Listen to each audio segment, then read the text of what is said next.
Major League Baseball player caught Hank Aaron's record-breaking home run. He was in the bullpen and caught it. True story. Tom House was a former Major League Baseball pitcher. I remember him. I remember him. That's an amazing memory to have. Yeah. Well, in fact, I think it's been, we didn't put it on this, but somebody reminded me of it this morning, and I remember Tom House being the guy. And that was it. You have to remember, the Hank Aaron home run was the moment in baseball for many, many years. Like, it was the moment. It still is. Yeah. I mean, we watched it. You're like, yeah, I remember Vin Scully called it. So this is interesting. It's official. Tom Brady is the 2 best quarterbacks of all time. So this morning, our team went out, and they took his first 10 years, 2001 to 2011, and his second 10 years, 2012 to 2021. In both, he's the best quarterback ever. In the first 10 years, he has 5 Super Bowl appearances, most ever. He won 78% of his games, best ever, and had 16 playoff wins, best ever. And in the stuff he didn't win, he's darn close, like 8 division titles in 10 years. In the next decade, 2012 to 2021, Super Bowl appearances 5, best ever, only tying himself. Winning percentage, best ever, beating himself. Playoff wins, 1 shy of the earlier decade where he beat himself. He had more division titles in the last 10 than the first 10. He has now moved into Wayne Gretzky category. To argue he's the best quarterback of all time is silly. You sound ridiculous. Of all the greats, Maradona, Pele, Messi, Ronaldo, these are lively debates. Federer and Djokovic. Federer's better on grass, Djokovic hardcore. These are lively debates. Jack and Tiger. Jack's got more majors. Tiger's got more wins and was more dominant over a decade. Michael Jordan, LeBron. Michael's the better closer, 6 for 6. LeBron's going to blow him away in every category, and maybe titles too. These are lively debates. Tom Brady's only debate now, we're making it up, is a hypothetical one where we're projecting Mahomes could be better. That's it now. Everybody else no longer competes. Some people are projecting if things go right, Mahomes could get there. That's a hypothetical. The only difference now, the only argument now, was the young Brady better than the old Brady. He has moved into an area where we can only compare him to LeBron, Michael Phelps, Roger Federer. They have moved beyond, he's moved beyond his sport. Now the Belichick argument, it was the system. That doesn't matter. And this weekend did him a lot of good. Beating Aaron Rodgers twice this year at 43 out of his prime. Aaron still end of his prime, and beating Drew Brees a couple of weeks ago. So it's pretty amazing when you start looking at sports arguments, this one's done. Tom's the best quarterback ever, and then the second best quarterback ever. Just split up the 20 years. Joy with the news. No. Turn on the news. This is the Herdline News. Well, Tom Brady will be playing the Chiefs in the Super Bowl in their second straight Super Bowl, but some players still feel like they have something to prove. After winning the AFC Championship game on Sunday, Tyreek Hill said, "I feel like a bunch of our guys looked at Twitter and we felt like people underestimated us." A little bit, we talked just a few moments ago about LeBron and him coming up with slights. I actually like this from the Chiefs a lot, because this is something that the Patriots would do every single year. Absolutely. And I never understood it. It would always be like New England versus everyone. And I would just be so confused. Like, aren't you guys favored to win the Super Bowl? Who's everyone? We expect you guys to be there this year like you were last year. Like, who's doubting you? They just manufacture it. And I think it's important because there is that conversation, and we've had it, of like, are the Chiefs kind of like the Warriors? Are they like taking nights off? Are they kind of just putting it in? They're doing something. Control? They're doing something. And sometimes you need a little bit of that little spark, like a somebody said this, and it gets everyone going again. And they play in Tampa, which is, actually Kansas City's got a little bit of a benefit, is that Andy Reid can say, by the way, this team you're facing just went to Lambeau and beat Aaron Rodgers. They just went to New Orleans and beat Drew Brees. So if you think Tom's old, now they're at home. Are we better at home? Like, it's a very easy rev up for Andy Reid, which, beating Aaron, it's one thing if you beat Kirk Cousins, but to go to your team and say, yeah, This guy we're facing just went to Lambeau and beat Rodgers. Because I think even Kansas City players would acknowledge that's a feat. No, I don't think Kansas City's going into this game thinking...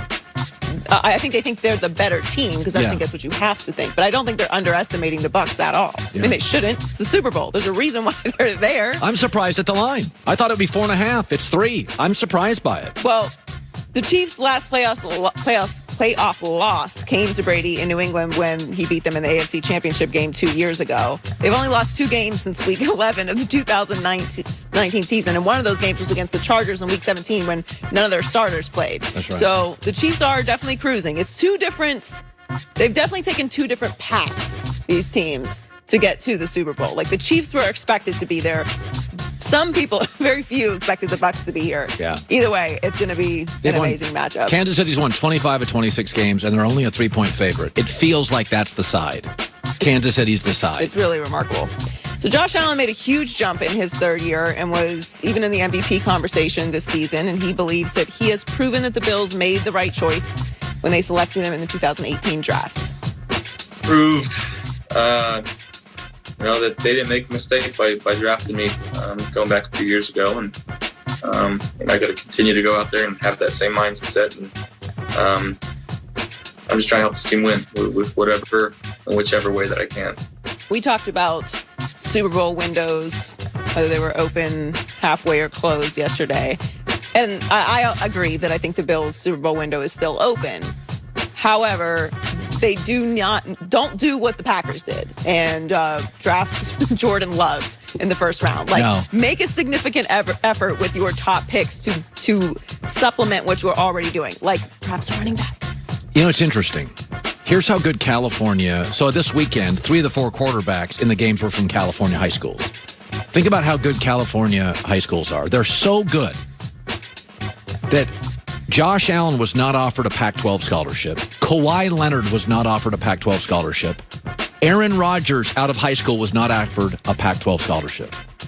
Isn't that amazing? There's 39 million people. There's so many high schools and so much talent that Kawhi Leonard, Aaron Rodgers, and Josh Allen, the major conference out here, said, they're just not really good enough to get an offer. And by the way, they're all still... Well, not Aaron, but Josh Allen and Kawhi are still fairly young. They're not that far removed from that. It's just 3 of the 4 quarterbacks this past weekend, California kids. Well, he's right. He did an amazing job developing over the last couple years. And they're very lucky, and he is as well, that they didn't lose Stable, because that's another year of being in the same system and running it back. But Sean McDermott said today that they're going to focus on shoring up the running game. I mean, they really struggled running the ball against the Chiefs. So Texans fans everywhere hoping Deshaun Watson will stay with the team in 2021 despite all of the turmoil reported between him and the organization. Even the city's mayor made a plea for Watson to stay. He tweeted, "Houston loves Deshaun Watson and the Texans." And the Houston Texans. Houston is a great city that is hungry to back our players and team. As a mayor of a city that is second to none, I pray we move forward together. A lot of praying in Houston. I value Deshaun Watson as a player, but I respect him even more as a person. I know he loves the city because I've seen how much he has given of himself and his treasure to the people in this city. I'm humbled to be his mayor, and I hope that won't change anytime soon. You know, this situation with Deshaun Watson is very interesting because sometimes when this happens, the media and the fans are immediately on the side of the organization and very rarely fully back the player. But I think Houston's done such a horrific job, really overall as an organization, handling things over the past couple years, but also handling Deshaun Watson, coupled with the fact that he is such an incredible player and put up unbelievable numbers in a terrible season. He's also such a great character person. Well, think about it. You could argue the 2 character guys in the league. Well, I mean, there's a lot of great players, a lot of good dudes. Of course. But given to their community, J.J. Watt and Deshaun Watson, and they've both publicly complained about the organization. So when J.J. Watt goes out and complains, it gives huge credibility to Deshaun's actually a pretty quiet guy. Yeah. J.J. Watt's not. So these are very giving guys, and they both in the last month said, this is not good enough. It is. It's very damning. Everybody's pro player. Everybody's pro J.J. Watt. I'm pro J.J. Watt, and I've been critical of J.J. Watt. But because also neither one of them are drama guys, to your point. Like, J.J. Watt's a little more vocal than Deshaun, I would say. But to your point, like, they're never complaining. There's never any, like, unnecessary drama. I am making one prediction this offseason.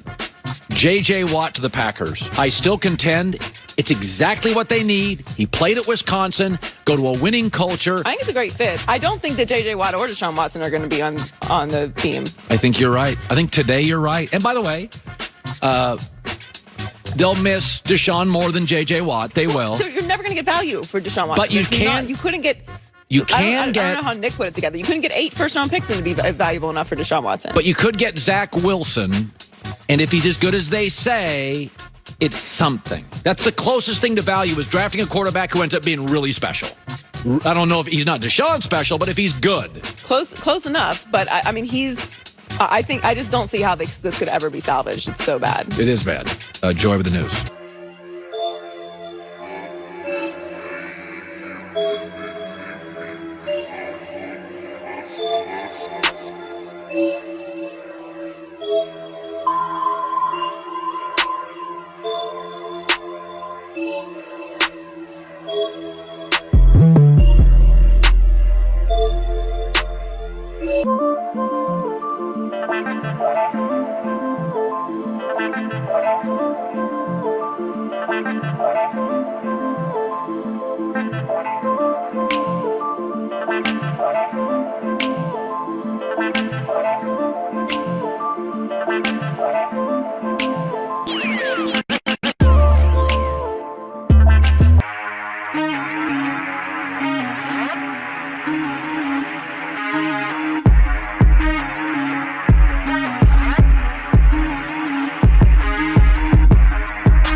Because this is something that the Patriots would do every single year.